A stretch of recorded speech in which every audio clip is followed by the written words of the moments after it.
Hi, I'm Sanjeev. We're in the Vijayaratnam Laser Lab. This is PJ. PJ, do you want to give an introduction of yourself and what you do here? Yeah, sure.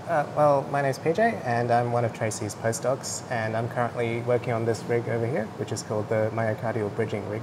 Cool. Myocardial bridging, wow, that's a lot. Yeah, what's that?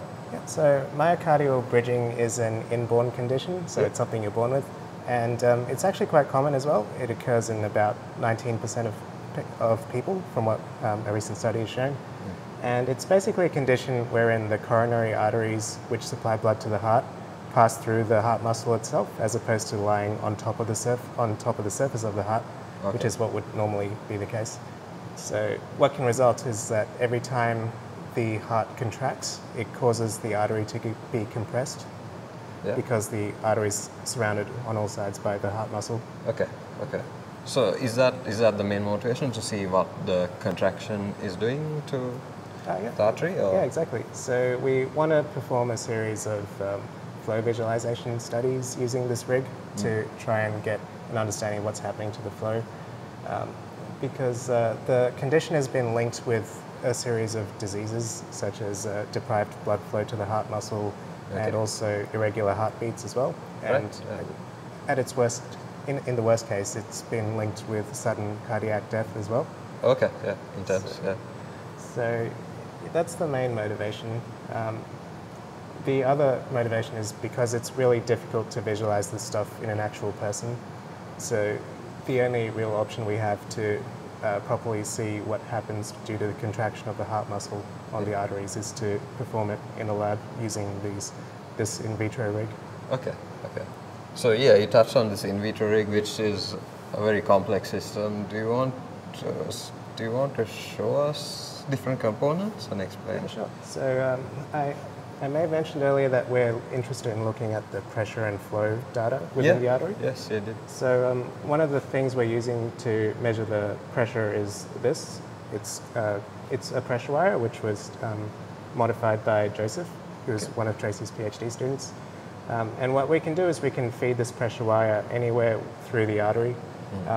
And the artery is right over there, by the way. Yeah.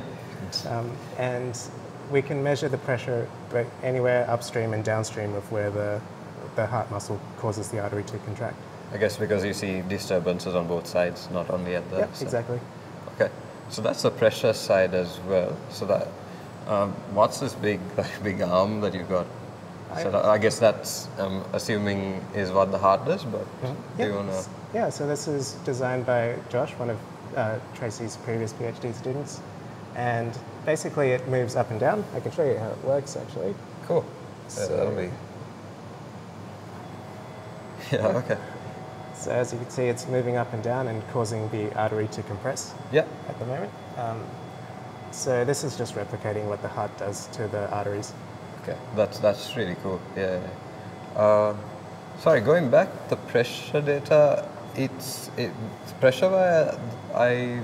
That's from the clinic. I've heard of that in the clinic as well. Yeah. So this pressure wire was actually taken directly from a clinical pressure wire and modified using Joseph's software so that we can use it in the lab. Okay, cool.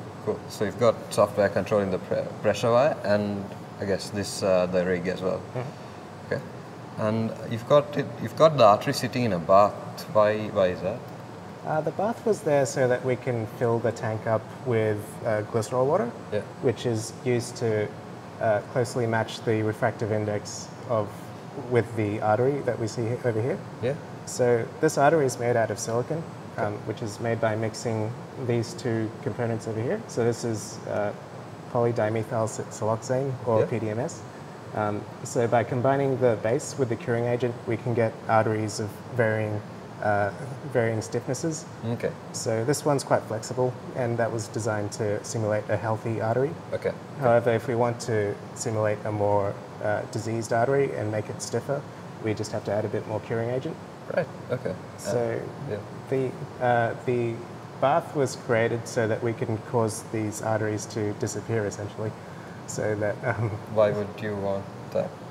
That's so that we can shine a laser through the tank, and so that we can pass some fluorescent particles through the artery itself. Okay.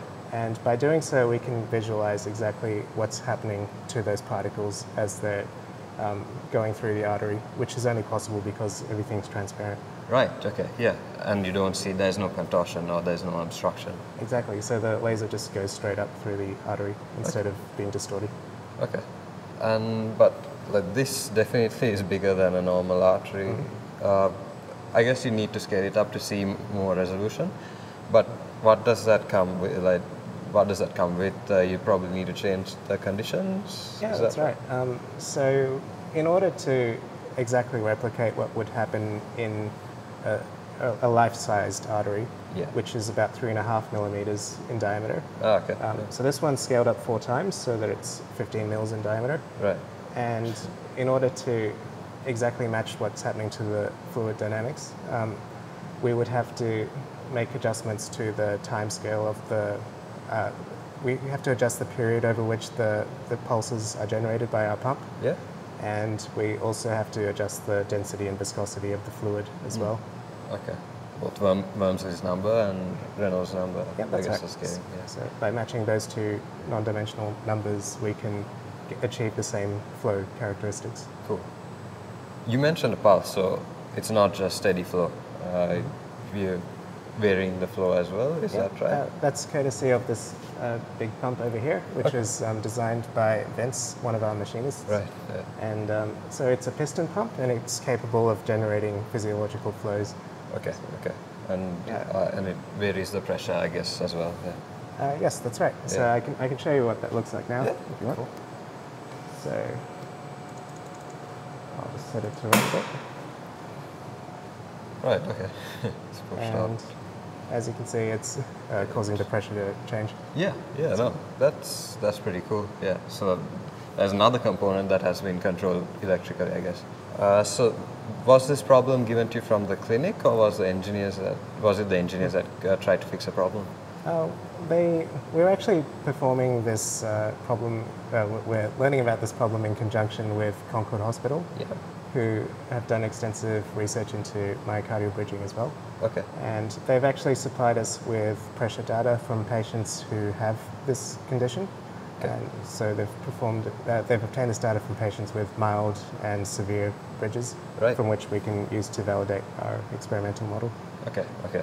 So yeah, actual physiological data for validation, I guess. This is a very complex system. Do you want to outline some challenges you face with this? So one of the main challenge which I'm currently trying to overcome is to try and make sure that all of these components can work together so that everything's synchronized. Because what would happen in the ideal case is that the pump would be synchronized with the myocardial bridging rig, as well as the laser, so that we can get the pulses occurring at exactly the right time whilst the bridging takes place. Right, okay. Yeah, so like 3 components that you need to control, I guess, with one trigger, I guess. Yeah. No, that's intense. Where do you see this research developing into or going forward from here? Well, in the short term, we'll be using this model, this experimental model, to validate one of Jesse's computational models. Jesse's one of Tracy's PhD students. So she's looking at myocardial bridging, but from a computational point of view. Okay. But the problem is that we don't really have any clinical. Well, it's not really possible to obtain the flow data in any decent resolution in the clinic. So that's what we'll be using this rig for in the short term, to try and validate Jesse's models. And from that, she can hopefully create more complex bridging models with physiological arteries. Right, so yeah, very interesting. Yeah, a prevalent condition that you're trying to match up to the physiological condition to as much as possible with this complex setup. Thanks a lot for showing us all these components. Yeah, no worries.